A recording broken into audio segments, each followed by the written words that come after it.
I'm Philip Mason, the editor of Critical Communications Today, which, for those who don't know, is this. Please feel free to like and subscribe in the description. We'll look forward to having you on board. We're kicking off this morning with Ari Toivonen, who is Chief Specialist of Erillisverkot, and Ultan Mulligan, who is Chief Services Officer, Standardization Services, ETSI.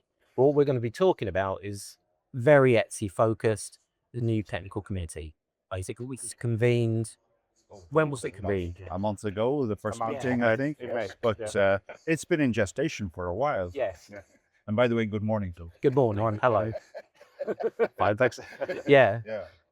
See, the morning after the night before. Well, we had the award ceremony last night. It was rather interesting. Yeah, Yes, it it was. good comedian. yes. Yeah, and actually, food was very good. The venue was excellent. Oh, the food is very nice. Yeah. TCCA have outdone themselves. Yes. Good. So there was so you say it was convened about a month ago. Yeah. There was it replaced the previous technical committee.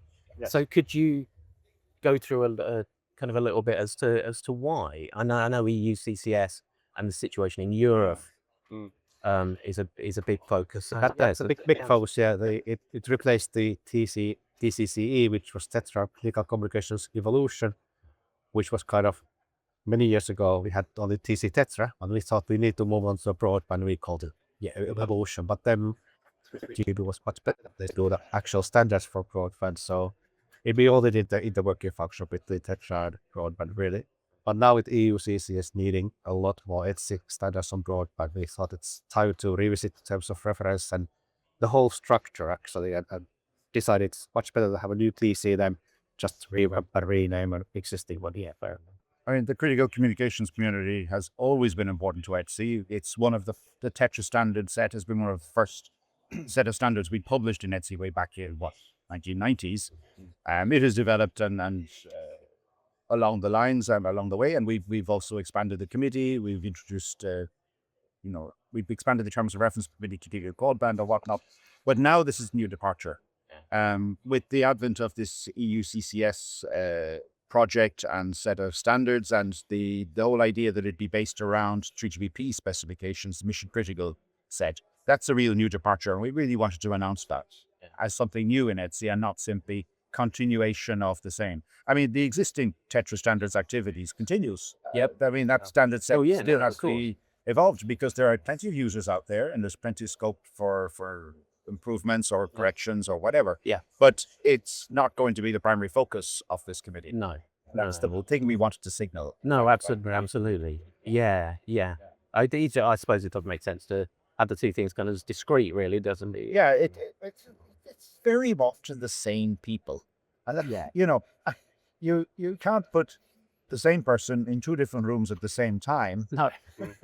And if you could put them in two different rooms at two different times, the same groups of people, they'll come up with two different solutions, even the same groups. So, the amount of experts that we have to work on this topic is rather limited. So we need to have focus, but nevertheless have a relaunch to signal that we're really changing tack now. We're really focusing on these broadbands, EUCCS, 5G based system. And obviously the focus is on EUCCS for now, but we will quite standards the way that anyone else somewhere in the world wants to combine mission critical networks, they can use the same standards. Yeah, absolutely. Yeah, absolutely. That's an important point. It's a normal ETSI committee, and it's open to all ETSI participants, and it will be developing standards. With the ambition, I guess, with the system is not just meeting European needs; it needs to be sold throughout the world. Yeah. Like TETRA was, and like 5G and 4G is. Exactly. I guess with obviously there's with the EUCCS.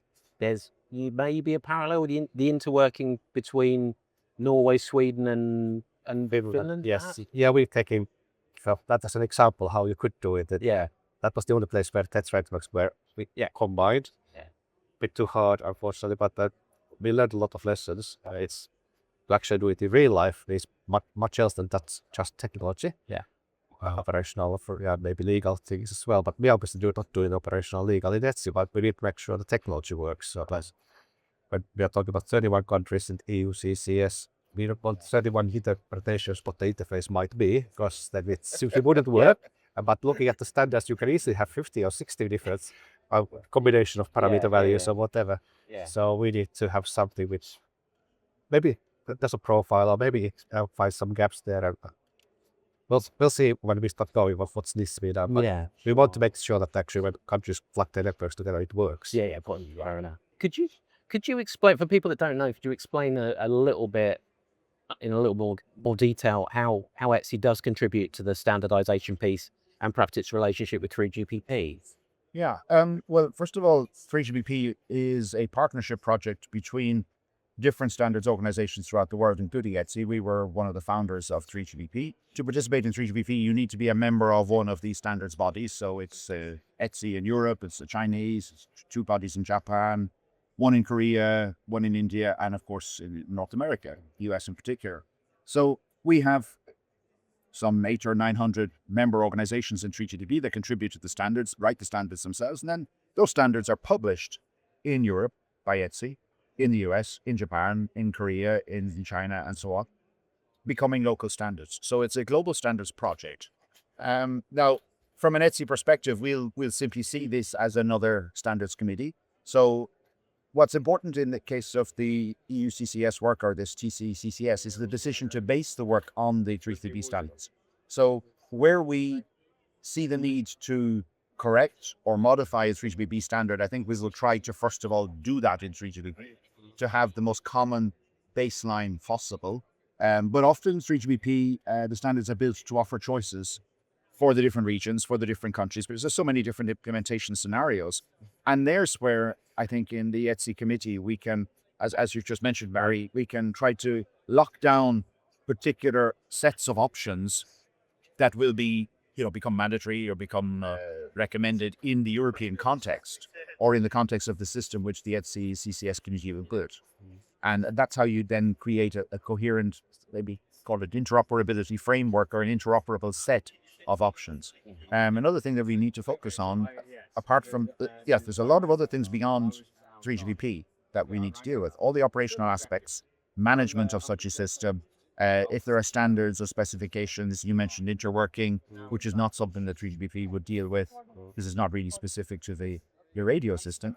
But also we need to put a lot of focus on testing, because as we're hearing, this certification is really important, and it guides those who are going to perform procurement decisions or whatever. They're not going to dive into the specifications and compare lots of details. They're going to look for certification, and they're going to have trust in that. So that we're going to have to be quite careful about developing test specifications, which can be used by the certification bodies like Global Certification 4 and others, and really build confidence in the interoperability of the system. I guess the plug tests are only going to become more important as we go forward. They're one aspect of it. This is what we're doing now, and the ETSI plug test events will continue. They're focused really on the mission critical, the MCX side of things. They're not looking at the radio compatibility or any of the other options or functions like interworking or whatever. They'll have to be expanded to cover that. But lots of work to do. Like there's a very good place for the suppliers to come and try out things and see if they read the standard same way as someone else. Before they go to the formal testing phase and then fail there, it's much better to do it frankly in plugs. Exactly. Yeah. Why is EUCCS so important? I guess it's somewhat a catalyst, and I know the European Commission in the last couple of years, it's become very high on their agenda, hasn't it? I think beyond the fact that it's the European Union and they have a certain weight, look at it from a market perspective. They're actually creating a market across all of the member states of the European Union for a common set of products. It's really that simple. When you get that kind of market created, then you get an economy of scale. You get, you get a common interoperable set of standards. You get economies of scale because everybody's purchasing the same equipment. For equipment vendors, you have a market that's predefined, and that then can, outside of Europe, customers can take that set and say, right, I want to use that in my context. It's already there. Equipment will be available. It's interoperable. It's really that the bigger dynamic, rather than looking at the legal weight of the European Union or the fact that they have money that they're throwing at it, which they do, which is welcome. But it is actually a market dynamic. That's that simple. But it's also the operational side. If there's a bigger incident somewhere, you can pull in resources from neighboring countries or even across to Europe. If it's some special expertise needed, and those people can take their normal working radio or end user device and it works. You don't have to be handed a new device you never seen before, you don't know how to use it. You just know, okay, I'll turn to this group and then I'll work here and then I'll go home, turn back to my normal communication group. Yeah, I mean, And that's the target. yeah, I mean, it's solving a problem which we have today, but for which we have as many different solutions as we have interfaces between countries. Yeah.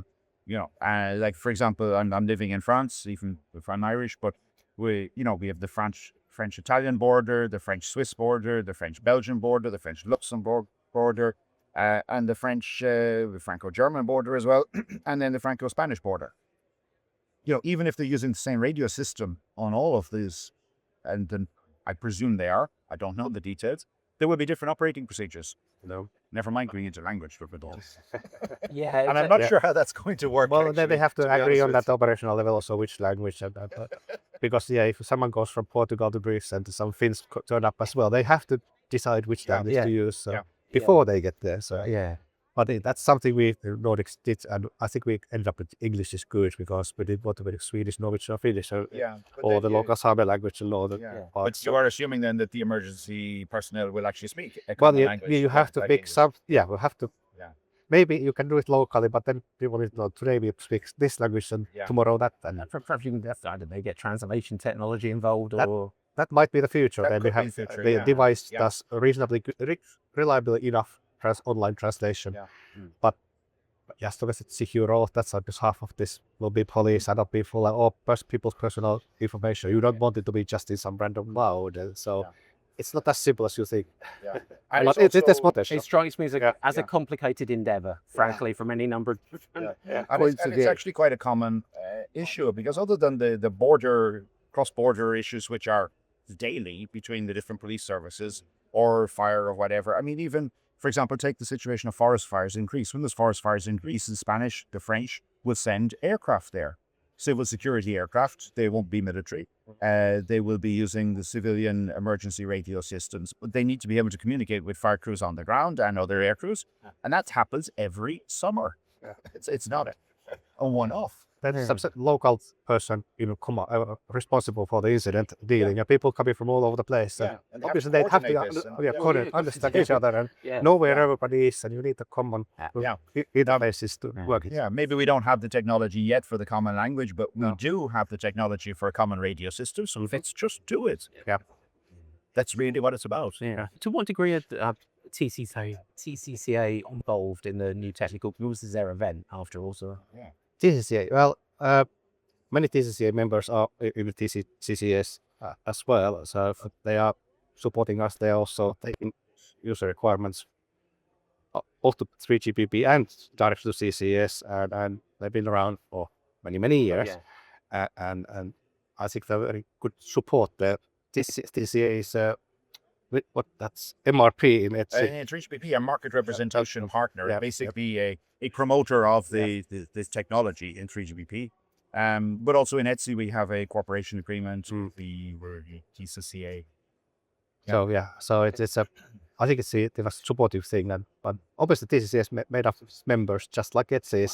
So it's a bit more focused. But ETSI does lots of other things, not just clever communications. So I think from the ETSI perspective, I think we really welcome TCCA's involvement in this, and they've been very instrumental in pushing this forward. And I can sense a real appetite to go faster than maybe we are actually currently moving, which I perfectly understand. What's great about the TCCA is they have a focus, because as you just said, we have to cater for lots of different technologies and technical domains in ETSI. 3GPP is really dominated by the mobile market players. This critical communications market is important, but it's niche for 3GPP. So to really have an organization that has that focus, has the promotion focus as well, because they can really promote the technology in a way that ETSI cannot. And also from an organizational and orchestration perspective, simply getting the right people into the room is very important, and driving requirements into ETSI is also very important. As you mentioned, many of the key players in the TCCA are involved in the ETSI side, are present in the ETSI committee, whether people or organizations, and it's really something that's been, I think, of enormous value to ETSI in all the days of development of the TETRA specification, And I know that it's going to be important in the future of this system. 2 days worth of CCW to go. So what are you getting up to?